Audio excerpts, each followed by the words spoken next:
avons rencontré Nick, 26 ans. Il vit confiné avec sa compagne porteuse du Covid-19. Elle a contracté la maladie dans un hôpital de la place où elle travaille comme auxiliaire médical. Asymptomatique, elle n'a toujours pas été mise en quarantaine dans un centre dédié. Pour Nick, il n'était pas question de la laisser tomber.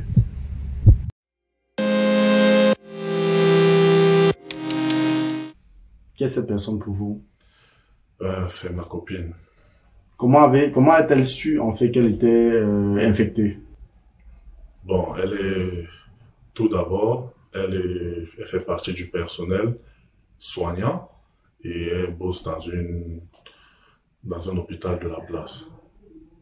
Et elle a été en contact avec une collègue à elle qui avait des symptômes de la maladie depuis un bout de temps. Et lorsqu'on s'est rendu compte de ces symptômes, on a demandé à toutes les équipes et toutes les personnes qui ont été en contact avec elle de passer le test. Et c'est ce qui s'est fait et son résultat est sorti positif. Ok, mais aujourd'hui, elle a été dépistée positive. Est-ce qu'elle est prise en charge dans un établissement dédié? Est-ce qu'elle a été admise dans un hôpital ou un hôtel, comme on le voit dans certains cas? Où est-elle? Pour l'instant, elle est encore à la maison. Et pourquoi? Parce que bon, depuis qu'on a eu connaissance du résultat, aucune équipe de prise en charge n'est passée la prendre. Et comment s'opère le suivi? Bon, quant au suivi, vraiment pour le moment, il n'y en a encore aucun. Juste que de temps en temps, elle reçoit des appels venant de la part de ses collègues et collaborateurs pour s'acquérir de son état et tout. Bon, pour l'instant, elle est asymptomatique. Elle ne manifeste aucun symptôme, aucun signe, et ce depuis quasiment une semaine. Ok. Et vous, depuis que vous avez appris cette nouvelle, est-ce que vous avez fait votre test? Oui. Je l'ai fait il y a de cela une semaine. Et quel a été le résultat?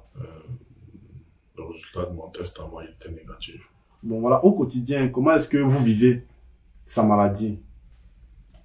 Bon, c'est vrai que au départ, j'étais un peu intrigué quand elle m'a dit qu'elle faisait le test du Covid.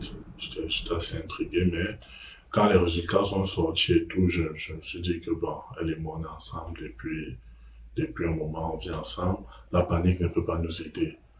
Donc, dès que le résultat est sorti positif, on a commencé à adopter un certain nombre de mesures, surtout le port du masque à la maison, la désinfection de tous les objets métalliques, les poignées de porte, les robinets métalliques de la douche et tout. Donc, Vous partagez toujours le même lit, elle prépare, vous mangez, etc. Vous n'avez pas peur de tout cela? Donc, je crois que après être resté plus d'une semaine avec elle et tout, je suis plus très inquiet. C'est vrai que parfois, ça m'arrive un peu de sursauter quand on est trop proche, mais bon, à part ça, tout le reste, ça va. Et vous, dans votre entourage, est-ce que les gens savent que votre copine vous verra avec quelqu'un qui est malade? Bon, mon entourage, il n'y a que mon entourage très proche, ceux qui ont été en contact direct avec moi, puisque lorsque je suis allé faire mon test, j'étais obligé de leur en parler, puisque j'ai mis leur nom sur la fiche au cas où le résultat sortait positif, pour qu'on puisse aussi se rapprocher d'eux pour le prélèvement. Voilà, donc vous ne souffrez d'aucune stigmatisation de ces personnes-là. Est-ce qu'elles ne vous rejettent pas? Est-ce qu'elles vous traitent d'une certaine façon? Est-ce qu'on a peur de s'approcher de vous? Bon, je pense non. Ils n'ont pas cette crainte. Ok, et voilà. Maintenant, face à la stigmatisation des personnes qui sont malades, quel regard vous portez à cette tendance? On voit beaucoup de personnes qui sont malades, qui se retrouvent isolées, complètement déconnectées des autres personnes. Quel est le regard que vous avez de cette situation et quel est le conseil que vous pouvez donner aux gens?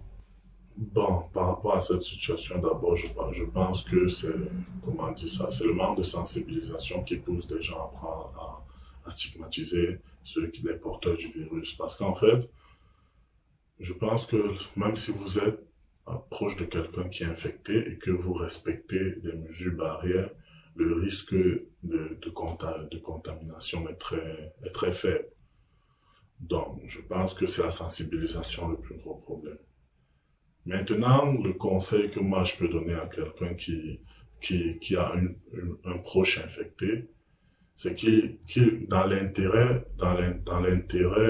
comment on dit ça, sur le plan psychologique de la personne avec qui il devrait essayer de faire un effort, de prendre la chose avec un peu plus de faiblesse, et maintenant de s'assurer que de son côté et du côté de la personne, il respecte les gestes barrières.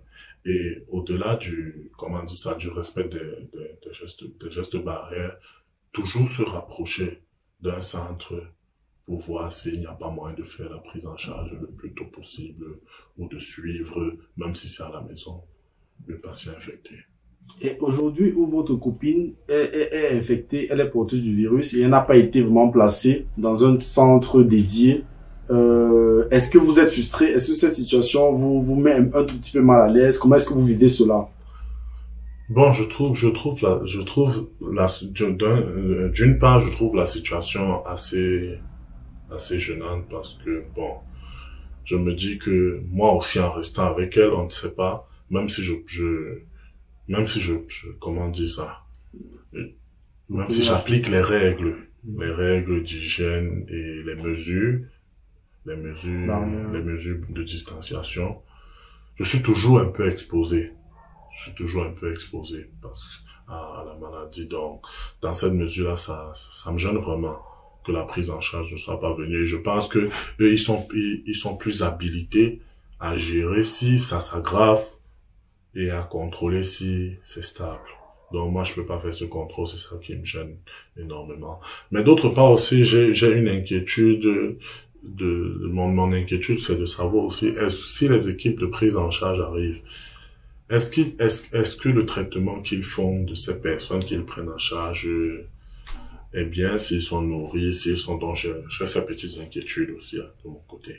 Donc, quelque part, vous préférez quand même avoir toujours le contrôle sur votre copine, essayer de voir vous-même comment est-ce qu'elle évolue. Vous avez peur de la laisser dans le système de santé? Bon, de manière, avec le recul, je pense quand même que l'idéal, c'est que elle soit prise en charge et que je puisse prendre de ses nouvelles assez régulièrement. Ok, merci.